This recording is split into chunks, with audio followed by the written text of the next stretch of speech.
Hola amigos, ¿cómo están? Nuevamente una edición más de Paradigmas, programa que como saben ustedes llega a través de la señal de Canal 3 para Cable Andino y para todo el Callejón de Huaylas y por supuesto Canal 7 de TV Norte para toda nuestra querida y hermosa ciudad de Cajamarca.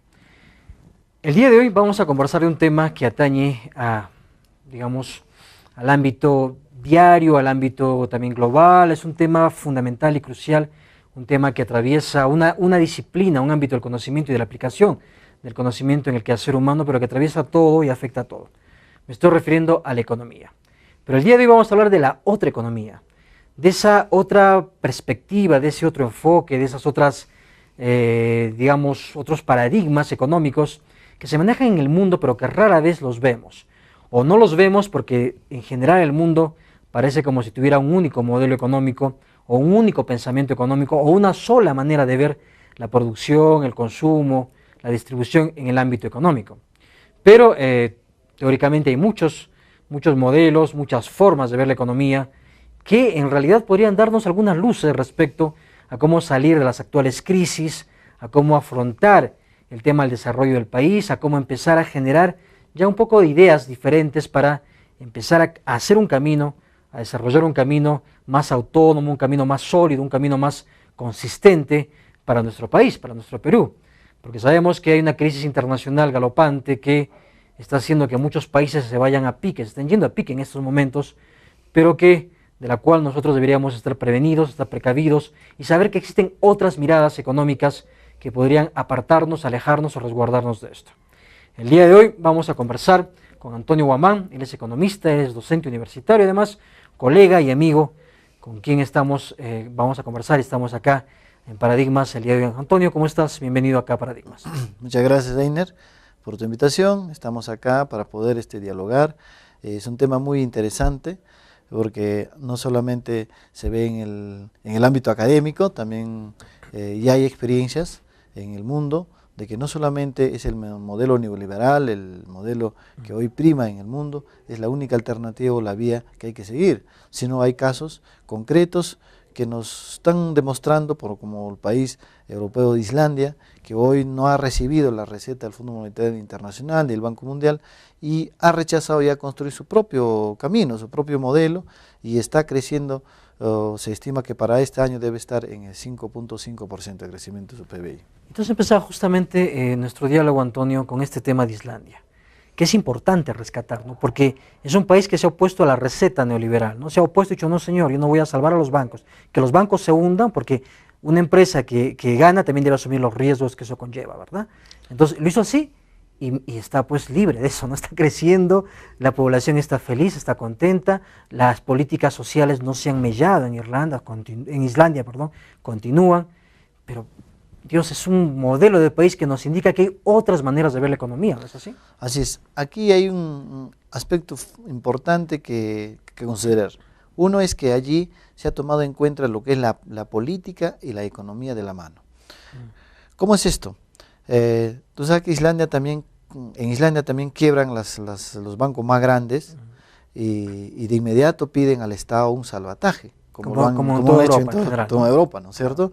Entonces, el gobierno de ese momento se niega de hacerlo, pero la presión viene del Fondo Monetario y del Banco Mundial, darle una receta. En esa receta consistía de que el Estado de Islandia debe de darle un salvataje y estos organismos internacionales deben prestarle un dinero, ¿no? Y con eso hacerle salvataje. Pero el gobierno de Islandia lo que hizo es consultar a la población. Lo sometió a referéndum, a consulta popular. Así es, bueno, dijeron, señores, ustedes van a ser partes de esta deuda y con esta deuda vamos a rescatar a los bancos que han quebrado por asumir su propio riesgo. Entonces la población dijo un contundente no, 98% de la población se manifestó y dijo, pues nosotros no tenemos por qué asumir los costos de las malas decisiones hechas por los funcionarios de los bancos. Entonces incluso hicieron toda una investigación a estos funcionarios porque realmente fue una estafa lo que hicieron. Entonces lo que vemos es que allí luego viene la estatización de los bancos, porque muchos bancos tenían deudas tributarias y por tanto el Estado se convirtió en un acreedor y ha hecho que los bancos pasen a ser parte del Estado o la propiedad del Estado. Allí empieza a a trabajar un nuevo modelo sin la receta del Fondo Monetario Internacional. Modelo autónomo. Modelo autónomo, donde empiecen a hacer las nuevas políticas públicas en el sector industrial, en el sector de servicios, y ya son políticas que ya no están bajo la sombra, bajo la receta de estos de organismos multilaterales o organismos internacionales, ¿no? Entonces, y para decir que les ha ido bien, se está demostrando que ahora la situación era muy similar en 2008 con España, con Portugal, y ahora vemos que Islandia tiene cuentas positivas en el nivel macroeconómico en estos últimos 4 años, y mientras que España, Portugal y Grecia están yéndose a pique, ¿no? Al pique, ¿cierto? Están generándose desempleo, hay demasiada escasez de trabajo, y pues ahí estamos un hecho concreto de que no siempre la receta emitida por estos organismos multilaterales o los bancos internacionales son los que tienen el camino y la verdad. Entonces, lo que pasa en el Perú, tú recordarás en el año 91, ya empezando con el gobierno de Fujimori en caso peruano, el consenso de Washington consistía justamente que la receta del Fondo Monetario Internacional es reestructurar el esquema, digamos, el aparato productivo del país. Tú sabes que hasta el año 1970, cuando Velasco hace el golpe de Estado, el Perú básicamente tenía 3 grandes sectores económicos. Uno es la minería, que luego fue nacionalizado, fue la banca y una parte de la agrícola de subsistencia. Entonces hizo la reforma agraria. Luego se entiende que un ajuste estructural es para buscar un modelo distinto. Sin embargo, lo que pasa es que a partir del año 92 ha habido las privatizaciones, pero en los mismos sectores que hace 20 años teníamos: minería, servicios, que es servicio financiero y banco, y que prácticamente terminó ya por desaparecer la agricultura, que en ese momento era de subsistencia. Entonces podemos ver que son 40 años nuestro país está sometido a una receta que no ha cambiado su estructura productiva. Y es una receta, Antonio, que no ha dado frutos en ningún lado, ¿no? Frutos positivos, ¿no? Argentina, con la crisis que tuvo, lo mismo, ¿no? Se le presionó también por esta receta, justamente por la receta fue que tuvo esta crisis profunda, que recuerdas que incluso salió el presidente en helicóptero porque si no era linchado por la masa que estaba por tomar Palacio de Gobierno. Pero Argentina ahora con Cristina y con otros, digamos con los Kirchner, ha dado un proceso diferente, ¿no? Un proceso de industrialización, un proceso más interesante para Argentina, ¿no? Y no tampoco se opuso a la receta también, ¿no? Mira, yo creo que, hay un caso muy concreto y es un ejemplo referente, Chile.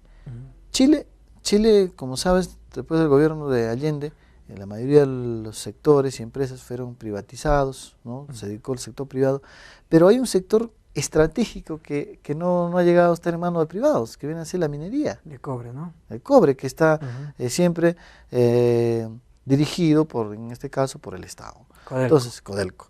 Entonces vemos que para los liberales el modelo es Chile, que seguir el modelo económico. Sin embargo, ellos no reconocen que hay sectores estratégicos que generan mejores ganancias para el país administrada por el Estado. El tema es que en nuestro caso no hemos dejado en el sector minero ninguna empresa minera que esté controlada por el Estado, sino se han privatizado, pero a precios de regalo.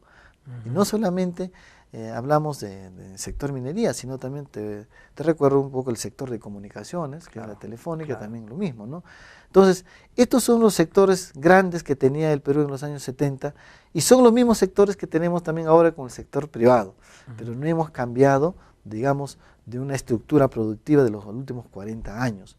Si tú revisas, en cambio, Corea o el mismo Islandia, han cambiado en los últimos 20 años su estructura económica. Corea le ha dado mucho impulso a la educación, ¿verdad? La educación, claro, ha entrado al sector al sector de tecnologías de computación, ¿no es cierto? Al sector también la producción de automóviles. Pero dándole un impulso muy fuerte a su capital humano, ¿no? O sea, fortaleciendo el capital humano a través de la educación.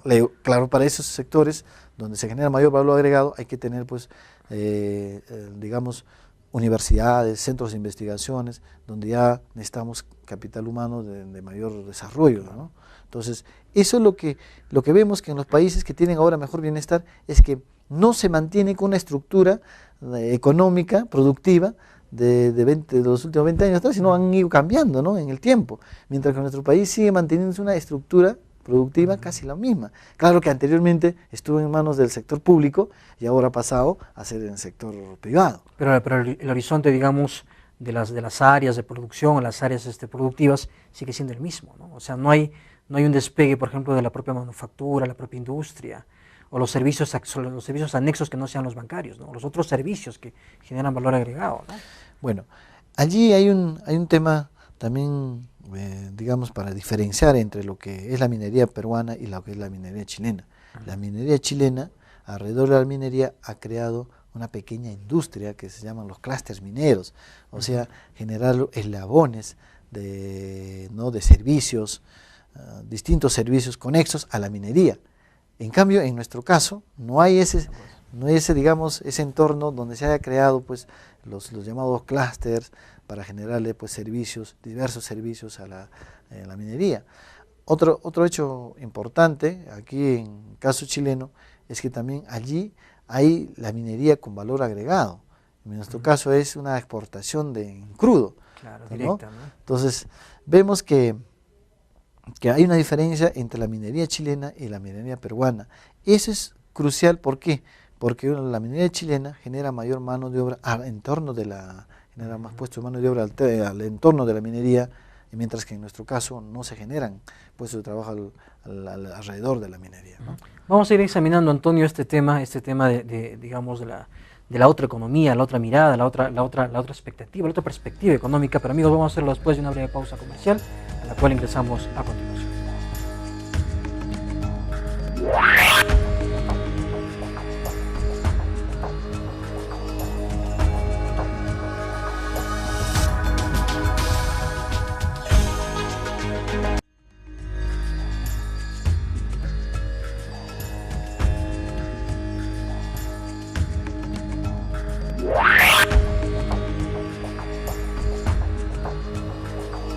Amigos, estamos de vuelta aquí en Paradigmas. La otra economía es el tema que nos convoca el día de hoy. Para ello estamos conversando con Antonio Guamán, economista y docente universitario, además consultor en estas áreas de producción, de economía en general y todo lo que es ámbitos y aspectos productivos.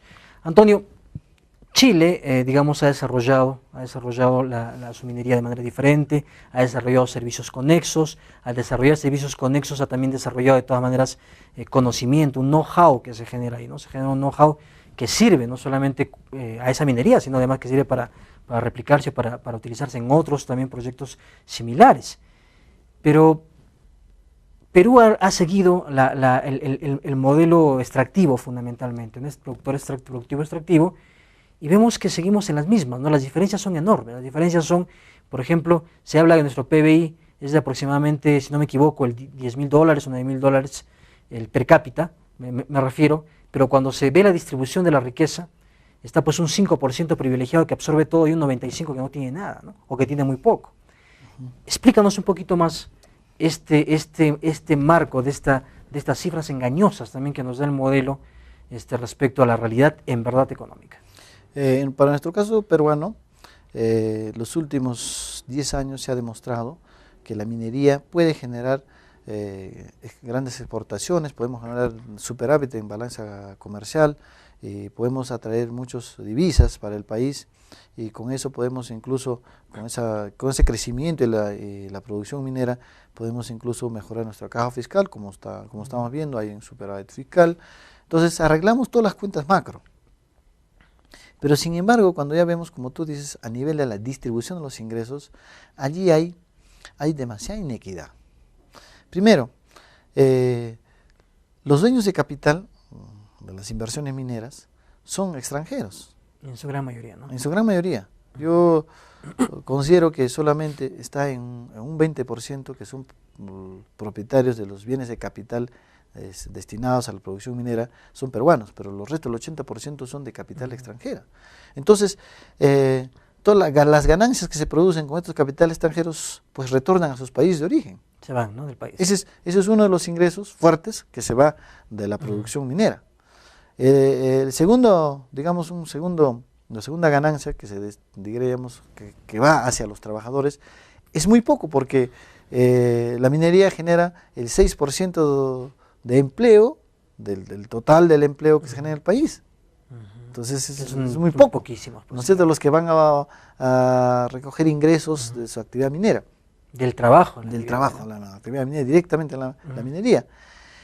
Y como vemos que hay dos factores, si tomamos en cuenta el modelo, es factor de capital, que es la mayoría que se lleva hasta el extranjero, y son muy pocos los que trabajan como factor mano de obra, y el tercero que viene a ser la tierra, que es un factor, o el subsuelo, que es el factor más de producción, podemos llamarlo así, del cual lleva el Estado como impuesto a la renta y las regalías mineras.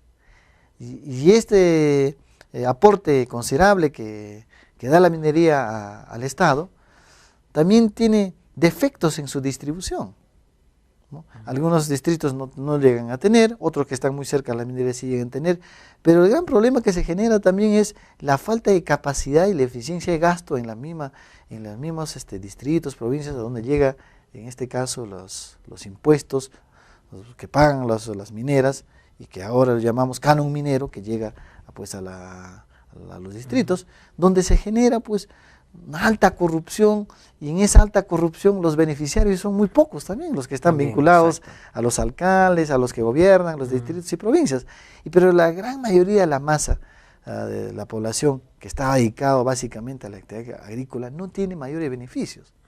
Entonces, este es el contexto en que se va desarrollando la minería en el Perú.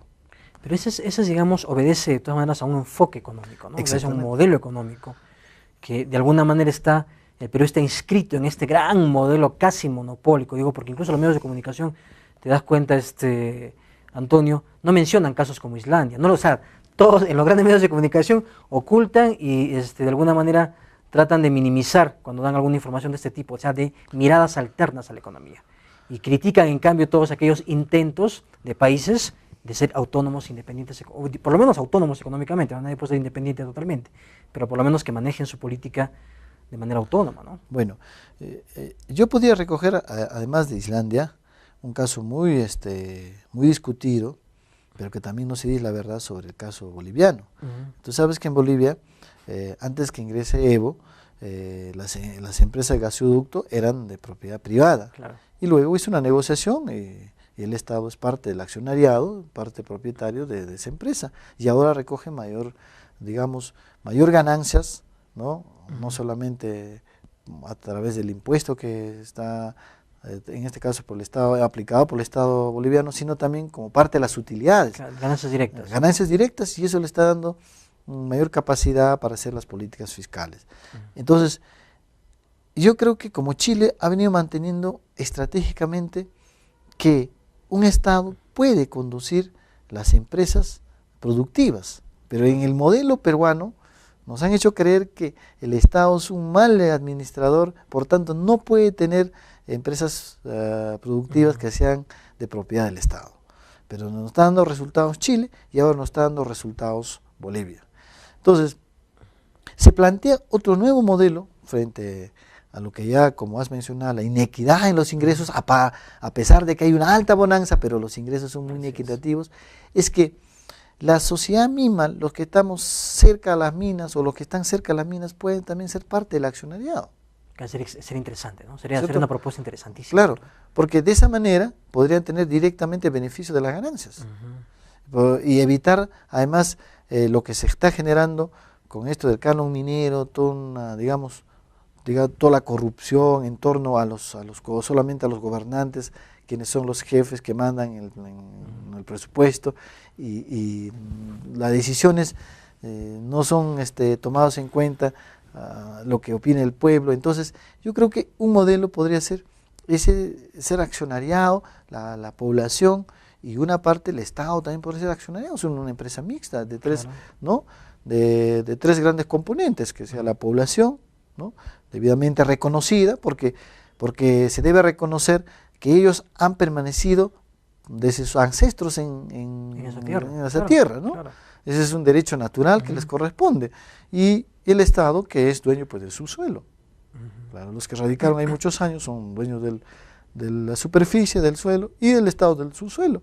Entonces, alguien quiere explotar los recursos, bienvenido que sea, pero que sea pues una especie de capital social de tres partes, ¿no? Donde la producción y las ganancias sean distribuidos, digamos, de acuerdo a su participación. De esta manera podríamos, digamos, hacer mayor justicia, ¿no? En la distribución de las ganancias. Claro, con pleno derecho, ¿no? Porque las personas que están cerca y que tienen el impacto social de las minas, en este caso la minería, por ejemplo, tienen todo el derecho también a usufructuar de eso, ¿no? O sea, tener beneficios directos de eso, ¿no? No solamente que su alcalde, que al final coludido con algunas empresas también, ¿no? Porque el ámbito privado está siempre al acecho de ver qué construcciones hay, qué nuevas cosas hay ahí, y coge todo esto, y al final pues, el ámbito privado también es pues, para unas cuantas personas, ¿no? Los dueños de las empresas. Pero esto obedece, Antonio, a pesar digamos, de todas estas evidencias que hay en el mundo, de países que se están hundiendo, por ejemplo, ¿por qué se insiste todavía en este modelo económico y en la subsistencia de este modelo? ¿Cuánto poder en este caso tienen los bancos o los grandes lobbies, las grandes corporaciones para imponer de alguna manera esta forma de ver la economía? Bueno, después de la crisis financiera, inmobiliaria que se ha visto en el 2008 en Estados Unidos, se ha demostrado que los mismos bancos son los generadores de la crisis financiera y a la vez son los que plantean la solución. De Golden Bank, del Citibank, del JP Morgan, los funcionarios de estos bancos han llegado a ser luego los asesores de los ministerios, ¿no es cierto? Y muchos incluso están yendo a dar solución a Europa. Pero la corporatocracia, disculpa que funciona de esa manera, pues, ¿no? O sea, así es. Salen de la empresa privada, se instalan en el gobierno. Sabiendo que estando en el gobierno, en algún momento los van a llamar para la empresa privada nuevamente. O sea, hay una relación tan íntima de saltar de un lado para otro y de servir a ambos lados, pero en el fondo, digamos, servir al Estado en su vínculo con la empresa privada, no al Estado en su vínculo con el país, sino al Estado en su vínculo con la empresa, ¿no? Entonces, estamos evidenciando eso. Entonces, significa eso que aquí los que crean la crisis son los dueños de los bancos, los funcionarios del banco, y luego pasan a ser funcionarios del Estado, en este caso del Estado norteamericano, y muchos están yendo hacia Europa para dar las recetas. Seguramente ellos van a plantear los famosos salvatajes y de ahí van a resurgir las empresas privadas, nuevamente retornan hacia las empresas privadas, ¿no? Ese es el círculo de las grandes corporaciones, cómo se maneja este modelo. Entonces, es imposible que esperemos otro modelo, porque son los que, como te vuelvo a decir, son los que crean crisis, solucionan las crisis y están justamente con esa misma filosofía en el Banco Mundial, en el Fondo Monetario Internacional. Claro, entonces, ¿no es cierto? Es difícil y presionan mucho, ¿no? Digamos, hasta extorsionando a los presidentes que tienen otras iniciativas en cortarles el financiamiento, etcétera, ¿no? Eso es lo que sucede, como lo hicieron con Islandia, pero Islandia no se puso firme y no hizo caso a sus exigencias.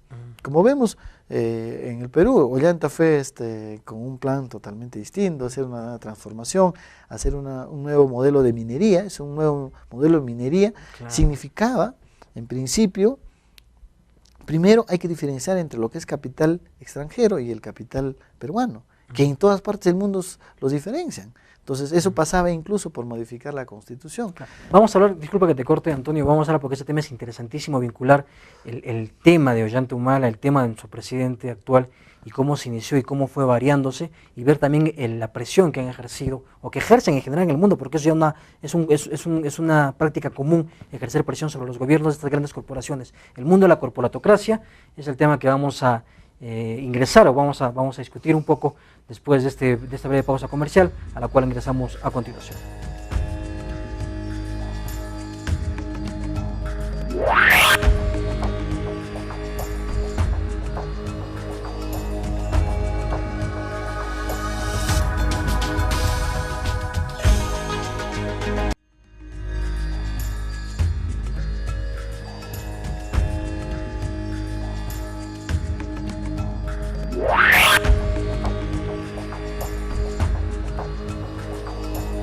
Amigos, estamos de vuelta aquí en Paradigmas. La otra economía es el tema que estamos conversando, que estamos discutiendo, que estamos dialogando el día de hoy con Antonio Guamán.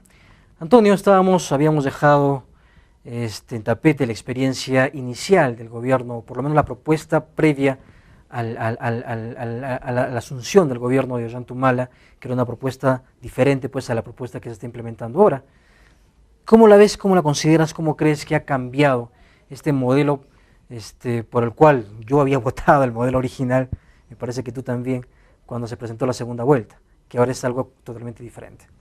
Bueno, como vemos, la bonanza macroeconómica es muy expectante en nuestro país y por tanto habría que revisar también cómo vamos en el nivel micro, y ahí encontramos que hay demasiada inequidad en la distribución del ingreso, que volvemos a decirlo. Entonces había una necesidad de transformarse esta realidad, que ese crecimiento también llegue a toda la población que lo necesita. Allí había una propuesta de Ollanta Humala de buscar un nuevo modelo económico, que significa no necesariamente salirnos de los principios totalmente del capitalismo, de sus reglas de juego, sino ir variando aspectos importantes que ya hay experiencias en otros países. Por ejemplo, el tema del capital nacional y el capital extranjero. En nuestro país, constitucionalmente, están en mismas condiciones, en igualdades de oportunidades, el capital extranjero como el capital nacional. Pero sabemos que el capital extranjero proviene de las grandes corporaciones. No es un capital como el peruano, porque sabemos que el capital más grande del Perú en el ranking de los capitalistas no aparece en los primeros 50 de Sudamérica. Entonces, eso significa que nuestros capitalistas nacionales son muy débiles, son de muy poca acumulación de capital. Son muy grandes acá en Perú, pero a nivel internacional no son significativas, ¿no es cierto? Entonces, eso, de acuerdo a esa realidad, implicaba darles otra tratativa, como se hace en México, como se hace también en otros países, en Brasil. Entonces, pero sin embargo, la presión de las grandes corporaciones, ¿no?, a quienes pertenecen las grandes compañías mineras, han presionado, ¿no?, y se ve a la vista su cambio de giro del presidente Ollanta. Totalmente. En no cambiar en absoluto el modelo de la minería actual, que es lo que está dando mayores ingresos al Estado. Y un modelo extractivo totalmente, ¿no? Ahora, ese es solamente viendo un aspecto nada más de la economía que viene a ser los capital extranjero y el capital nacional. Hay otro tema que es de vital importancia abordar en esta oportunidad. ¿Será suficiente para los próximos 20 o 30 años trabajar en la minería y en los servicios financieros y otros servicios en nuestro país? Yo creo que no. Sabemos históricamente todos los modelos o todos los países que han optado por modelos extractivos de exportación primaria no han tenido ninguna sostenibilidad futura, ¿no? Solamente son de bonanzas temporales, ¿no es cierto? Entonces, pero eso significaba, según el compromiso de Ollanta Humala, optar por una nueva, un nuevo modelo, pero que significa incluir la actividad industrial. Y la actividad industrial, que en algún momento tuvo una presencia en los años 80, incluso se llegó en la industria metalmecánica, se llegó a exportar hasta Venezuela, Bolivia, ¿no?, desde los empresarios peruanos, pero hoy está prácticamente desaparecida porque el modelo no da ningún incentivo, no favorece en nada la industria nacional. Entonces todo tenemos hoy importado. De modo que, ¿por qué nos interesa y por qué interesó en ese momento Ollanta Humala? Porque la industria es el sector que crea mayor fuentes de trabajo. Es una cadena, ¿no?, una cadena de servicios, de producción, y ahí se generan los puestos de trabajo, y además requiere de mayor formación profesional, necesita de especialización, etcétera, ¿no? Entonces, eso implicaba no solamente un cambio en las políticas industriales, en este caso política industrial, sino implicaba también un cambio en la política educativa. Claro. Porque, como ves ahora, Ninguna universidad te oferta la carrera de física, química, o ingeniería química, o ingeniería metalúrgica, o ingeniería metalmecánica. Ninguna de las universidades, porque no tenemos industria. O alguien que quiere poner una industria necesita de esas capacidades, tampoco la encuentra en el mercado. Entonces, toda nuestra estructura educativa en el Perú está prácticamente diseñado para un modelo que yo no creo que dure por muchos años más. Vamos a ver como en el caso de los países de África, ¿no? Que tienen buen exportadores de materia prima, pero que siguen en la miseria completa, ¿no? O sea, es una materia prima que exportan, en el caso, por ejemplo, de los productos agrícolas, el cacao, por ejemplo, de Costa de Marfil, que se exporta en grandes cantidades, pero Costa de Marfil es un país mísero, como la mayor parte de países de África. Nosotros seguimos en ese modo, pero ese modelo, nuevamente, Antonio, digamos, la gente insiste, los economistas insisten, los países insisten por la presión de las corporaciones en estos modelos, ¿no? O sea, es tan grande la presión de las corporaciones para hacer que prácticamente los países se inclinen ante ellas y sigan los dictados de ellas. Mira, Apple, el Microsoft, ya han acumulado capitales que son 3 veces más del PBI peruano. ¿No? Entonces estamos hablando de corporaciones que son casi pueden países. Poner casi países, claro, ¿no? Claro. Que pueden ponerte presidentes, te pueden sacar presidentes. Entonces, esa es la situación. Tiene que haber un esfuerzo de dignidad nacional, de no, digamos, no aceptar esas recetas, pero eso puede pasar pues cuando hay al menos, digamos, aquí en el país algún consenso nacional, ¿no? Algún objetivo estratégico de largo plazo que sea compartido por todos, lo que no existe, ¿no es cierto? Entonces es un país muy dividido, ¿no? Y dividido por cosas que no tienen mucho valor, ¿no? Estar divididos, si el señor Fujimori lo vamos a indultar o no vamos a indultar, cuando tenía que por principio, si tuviéramos una visión estratégica de largo plazo, deben cumplirse las leyes, las normas, no podemos ir quebrándolas en el camino. Entonces, nosotros estamos en un país, lamentablemente, que no tenemos una visión de largo plazo, ¿no? Y que compartamos esa visión, y no solamente la población en general, sino sobre todo los partidos políticos, y eso significa no quebrar las reglas en el camino. Eso es lo que falta para poder parar a las grandes corporaciones. Mientras tanto, las grandes corporaciones irán poniendo presidentes, irán extorsionando, irán poniendo sus reglas, ¿no? Su forma de hacer negocio. O irán poniendo funcionarios clave en determinados órganos del gobierno, ¿no? O sea, claves que están en determinados sitios que en realidad obedecen a los intereses básicamente de las grandes corporaciones, ¿no? Porque, Antonio, el modelo, digamos, la evidencia es tan grande de que el modelo ha fracasado, porque está España, está Grecia, está Portugal, Irlanda, Italia ha empezado, ¿no? O sea, por Dios, o sea, por todo lado hace agua el modelo, pero se insiste y se quiere seguir insistiendo en este modelo, ¿no? Yo recuerdo, no recuerdo dónde leí esto, de que se había, o tú me lo comentaste creo en una conversación, tú me lo comentaste que se había previsto el tema de hacer que España se dedique fundamentalmente al ámbito turístico, ¿verdad? Ese caso del ámbito turístico, mientras que Alemania producía más bien, o estaba más fuerte en el ámbito manufacturero, y ahorita Alemania, miremoslo como es en comparación con España, ¿no? Claro, Alemania en estos momentos tiene la industria de manufactura mayor desarrollado a nivel mundial y sobre todo sobre Europa, y en esa Unión Europea muchos países optaron por la especialización en sector servicios, que no tiene mayor solidez frente a las crisis. Claro. Como está evidenciándose, ¿no? España mismo, que estaba dedicado al turismo, que era la que haya creado, o es el país que mejor ha desarrollado un tema turístico, como Portugal y también Grecia, ¿no? Bueno, Alemania, creo que en Alemania, buscando sus propios intereses, les había dicho pues que se dediquen a eso, que se especialicen. Alemania siempre. Y Alemania se dedica a hacer los automóviles, hacer las maquinarias, los equipos, dedicarse a la química, a la física, y hoy se sostiene. Claro que va a tener dificultades, por lo que ya no es la demanda misma de Europa sobre sus productos de Alemania, pero sin embargo hay la capacidad de respuesta a las crisis. Entonces, y eso también está evidenciado en el mundo. Cualquier país que esté desarrollado desde el sector manufacturero tiene mayor capacidad de respuesta hacia el mundo. ¿Por qué? Porque depende de las innovaciones propias. Claro. ¿No? En cambio, un país que es dependiente tecnológicamente como el Perú, que la minería no es una tecnología propia hecha en el Perú, sino todo es exportado, traído fuera.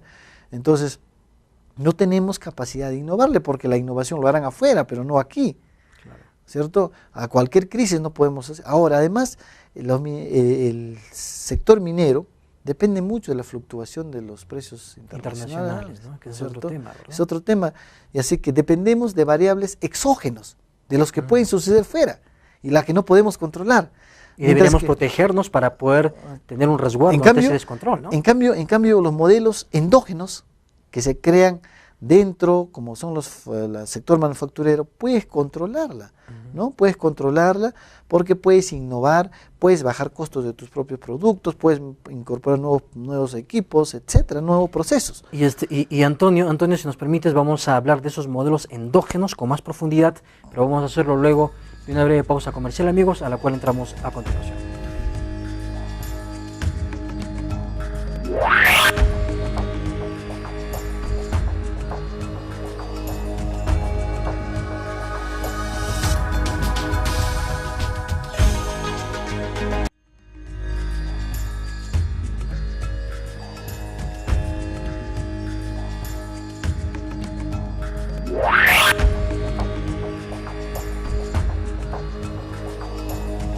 La otra economía es el tema que nos convoca el día de hoy. Para ello estamos conversando con Antonio Guamán, docente universitario, sobre este tema. Antonio, ¿cómo generar nuevas perspectivas, nuevos enfoques, nuevos horizontes para nuestra economía, para nuestro país, para desarrollar nuestro país? Bueno, actualmente asistimos, como sabes, a una bonanza macroeconómica y necesitamos arreglar a nivel micro. Porter es el gurú de la competitividad y en algún momento ha dicho que ya no compiten las naciones como una cosa macro, sino son los que compiten hoy por hoy, son los territorios, específicamente los territorios. Entonces, eso implica hacer ya políticas públicas a nivel territorial, no a nivel nacional. Por ejemplo, en nuestro caso peruano, se dio la ley de la pequeña microempresa, fomento a estas unidades productivas, pero sabemos que una unidad de pequeña microempresa de Puno es totalmente diferente al de Lima o el de Trujillo o el de Huaraz. Entonces, hacer el estándar es imposible. Entonces, lo que hay que hacer es políticas públicas a nivel territorial. ¿Qué encontramos en los territorios? Ciertas especializaciones, como por ejemplo en Ancash tenemos por Conchucos la actividad productiva en la producción de choclo, que tiene bastante acogida a nivel nacional e incluso para exportación. Tenemos, por ejemplo, en Trujillo, la industria de calzados, o en Cajamarca, lácteos, que están en ciertos territorios, ni siquiera en toda la región. Entonces, son los territorios que hoy pueden mejorar su competitividad, que a partir de las políticas públicas, de inversión pública, de mejoramiento de conocimiento, de capacidad de los que están involucrados en estas unidades productivas, que son básicamente ya políticas endógenas, ¿no? Propias, con su propia, incluido, si hablamos territorio incluido, con su propia cultura, con su propia historia. Entonces, la minería arrasa con todo esto, cuando la alternativa está por este lado. Por años y los ancestros nos han dejado herencias de conocimientos y ciertas capacidades, a eso ir avanzando con el avance de la ciencia y la tecnología y mejorar los procesos. Eso es el camino alternativo que mejor sostenibilidad de empleo y de crecimiento puede darle al país. Y deberíamos desarrollar también, Antonio, una industria propia, fuerte, ¿verdad? Industria nacional, local, territorial. Claro, esa es la industria o la agroindustria territorial al que podemos apostar a nivel de las regiones. Por ejemplo, en la región sur, que ahora se está desarrollando con la agroindustria de frutales, por Ica, por Chincha, este es un camino muy importante porque no solamente demanda mano de obra no calificada, sino también en algún momento del proceso van a estar mano de obra calificada para la industrialización. Claro.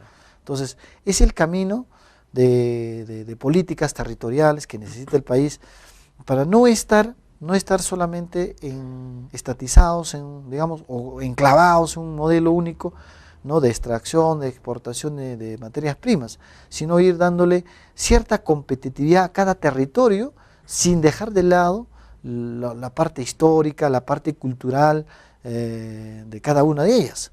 ¿no? Yo he visitado, por ejemplo, Ayacucho. Allí se ha desarrollado la cerámica, ¿no? La cerámica y los textiles, pero que recoge su cultura, su historia, ¿no es cierto? Y eso está anexado a los servicios de turismo, pero ya son servicios o producciones en el sector turismo con mucho valor agregado, claro, ¿no es cierto? Entonces, y lo mismo ocurre, por ejemplo, por el norte, ¿no? En el norte tenemos por muchos años la agroindustria, pero una agroindustria tradicional que era caña de azúcar y la producción de arroz, hoy está siendo sustituida por otras que tienen mejor precio en el mercado mundial, y allí necesitamos también, ahora ya sé que han creado el instituto, el espárrago, que es para investigar no solamente la genética, sino también cómo ya mejoramos el envasado, etcétera, etcétera. Por ahí va el desarrollo territorial, ¿no? Ya son políticas locales, políticas focalizadas a nivel territorial, y que nosotros a futuro podemos controlar la innovación, el avance innovativo, mientras que si nos anclamos a este modelo tradicional, ¿no? Vamos a depender en todo su desarrollo del sector del capital extranjero y de la tecnología extranjera. El conocimiento extranjero que al final llega acá, hace cosas y se va, ¿no? Así es, ¿no? Nos deja los pasivos ambientales, que finalmente afecta pues a gran cantidad de población que está alrededor, ¿no? Ahora, claro, que no, digamos, no está mal la minería en sí, sino el tema está mal el enfoque que centra todo el desarrollo del país en la minería. La minería debería ser, desde mi punto de vista, un sector más, ¿no? Pero no debería ser el sector, ¿verdad? O sea, debería ser uno más de los varios que tenemos. Claro. Sin embargo, pero da la situación del modelo, ya no camina más. ¿Por qué? Porque no se le está reconociendo como tal a los que estuvieron en esos territorios, la población. Siente descontento, no está llegando los beneficios de la minería a ellos. Entonces, y como sabes hoy, Defensoría del Pueblo tiene registrado más de 280 conflictos por temas territoriales, por tema de tierras y el agua, claro, ¿no es cierto? Entonces, si seguimos insistiendo en un modelo tal como está planteado, que ya viene desde el año 92, no ha sido modificada en su esencia, tienen una estabilidad tributaria, etcétera, etcétera. Los capitales son de las mismas condiciones, como vuelvo a decirte, que los peruanos. En esas condiciones en que no se reconoce, o se reconoce muy poco a los que estuvieron por muchos años allí en esas tierras, entonces este modelo de minería no va para más. ¿Y qué hay con los otros enfoques, Antonio? Los enfoques de economía solidaria, los otros enfoques que podrían hacernos pensar que podríamos intentar otras alternativas de producción, de relacionamiento, etcétera. Bueno, nosotros sabemos por historia que nuestro país en la época incaica ha tenido su propio modelo económico, ¿no? Probablemente un estado tal vez esclavista, pero un modelo de economía que daba bienestar a la mayoría, ¿no? Puede ser cuestionado el estado jerárquico, político, ¿no? Pero lo que vemos es que en la economía funcionó muy bien, y allí un principio elemental que se practicó es la solidaridad, claro, ¿cierto?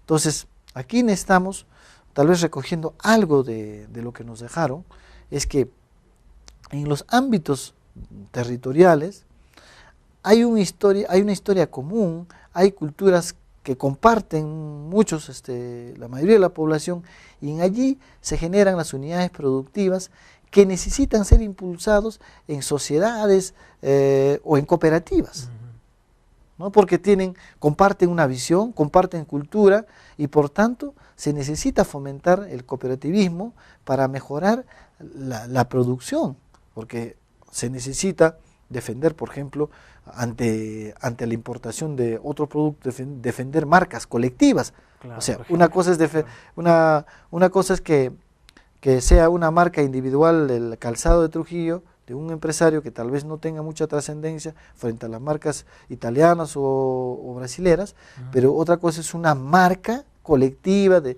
20 o 30 productores que pueden producir en mayor escala, ¿no es cierto? Y pueden incluso tener la capacidad de contratar gestores de negocios internacionales. Claro. Entonces, pero eso, ¿por qué tenemos que hacer una economía solidaria en el Perú? Porque como inicialmente te dije, no tenemos grandes capitalistas que puedan arrastrar a otras pequeñas empresas. Tenemos muy pocas las grandes que no son tan grandes respecto a los otros de fuera, en el ámbito internacional. Entonces, ¿qué tenemos que hacer? Porque tampoco podemos decir que vamos a ser una economía autárquica cerrada. Claro. Necesitamos, es imposible, pues necesitamos asociatividad para hacer frente a la agresividad corporativa.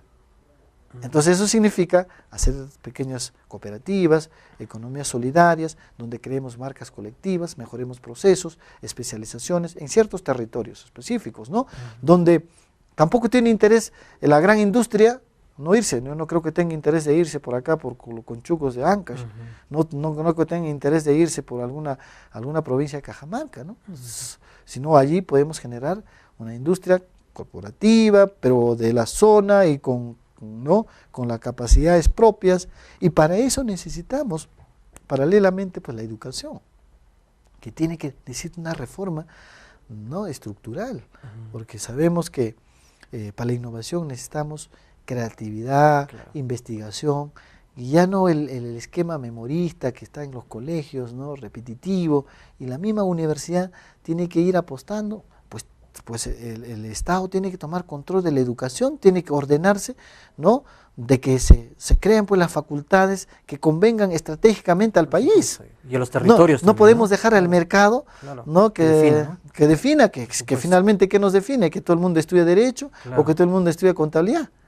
Entonces, lo que necesitamos es, por ejemplo, acá en Ancash hay un territorio que se llama Chiquián, o de los Andes, así se llama. Hay tres distritos que tienen mucha potencialidad agroindustrial en lácteos, pero necesitamos, para seguir avanzando en la calidad del producto, profesionales, ingenieros, expertos en esos temas, pero no tenemos una universidad que oferte, porque seguramente para los dueños de la universidad, que ahora son mayoría privados, no lo es rentable, pero justamente por eso se hace necesario un nuevo modelo en donde el Estado ya regule la educación con intereses de país. Con intereses nacionales, ¿no? Así es. Sí.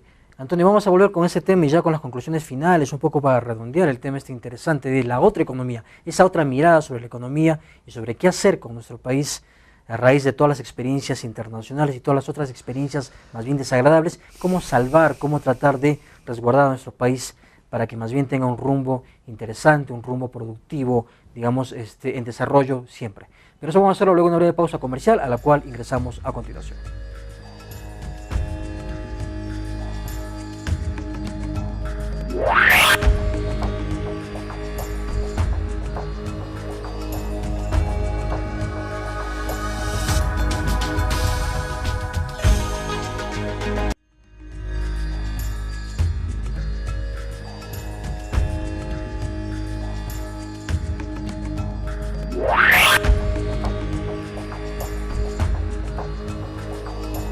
La otra economía es el tema que nos convoca el día de hoy aquí en Paradigma. Estamos conversando con Antonio Guamán. Antonio, en este último bloque ya vamos a darle una miradita, una perspectiva, una síntesis de las conclusiones principales. ¿Qué hacer? ¿Qué hacer para que nuestro país empiece a su reto? Tú habías ya empezado con el tema de la educación y tener un sentido de país, un horizonte de país, una mirada de país que debería ser permanente, pero no solo en educación, sino en todo lo que el país hace, ¿verdad? Así es. Bueno, la verdad es que asistimos en el mundo al gobierno de las grandes corporaciones que ponen estados, que ponen presidentes, sacan presidentes, ponen funcionarios de más alto nivel y sacan funcionarios. Frente a eso necesitamos tener, digamos, un consenso de visión del país, que ese no es el camino ni es la alternativa, porque ya se viene ensayando por muchos años. Nos pueden justificar que las variables macroeconómicas están saneadas, están perfectos, pero la verdad, la otra cara, la moneda, la parte micro, es que tenemos una desigualdad y la pobreza sigue en las mismas condiciones. Y la tuberculosis ha aumentado. Así es. Entonces, frente a eso, pienso que hay dos respuestas.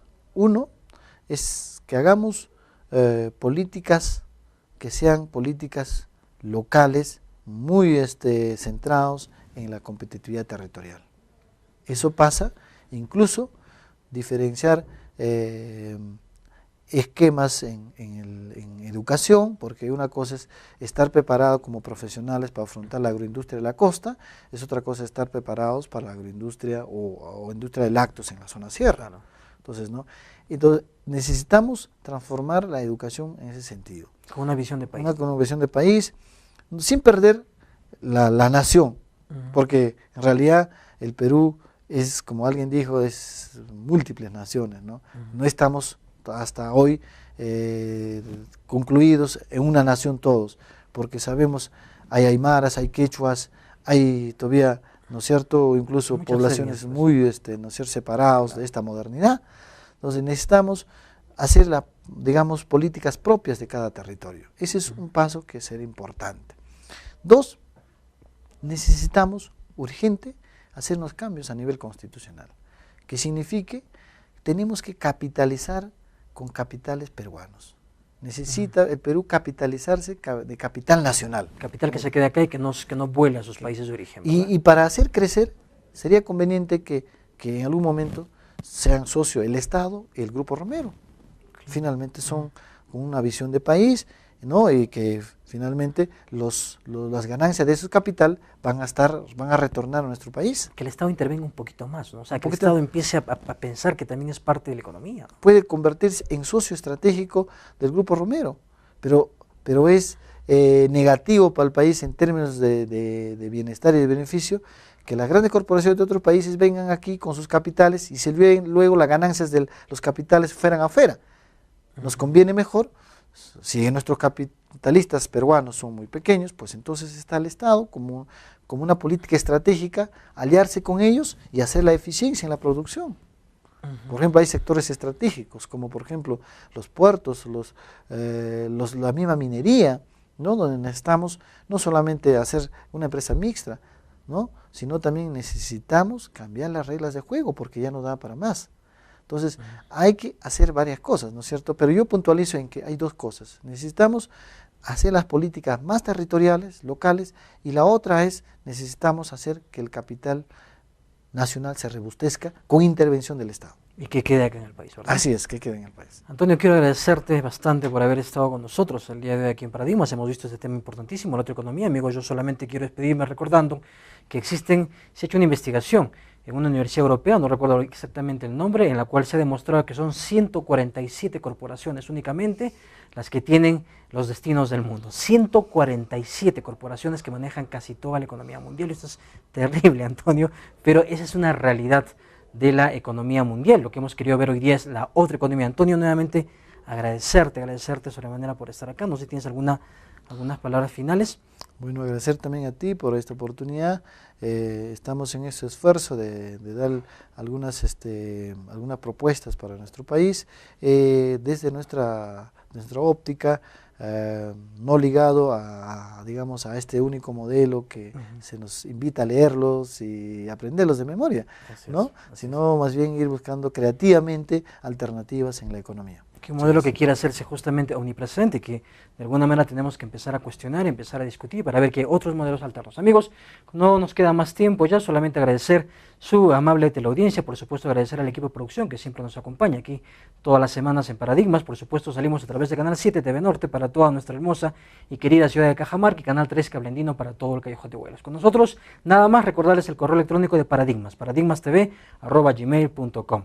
Con nosotros será como siempre hasta un siguiente programa, siempre con un tema interesante, siempre aquí en Paradigmas y siempre aquí con la producción tan específica, tan especial, tan valedera de Cable Andino. Con nosotros será pues hasta nuestro siguiente programa. Hasta entonces, amigos.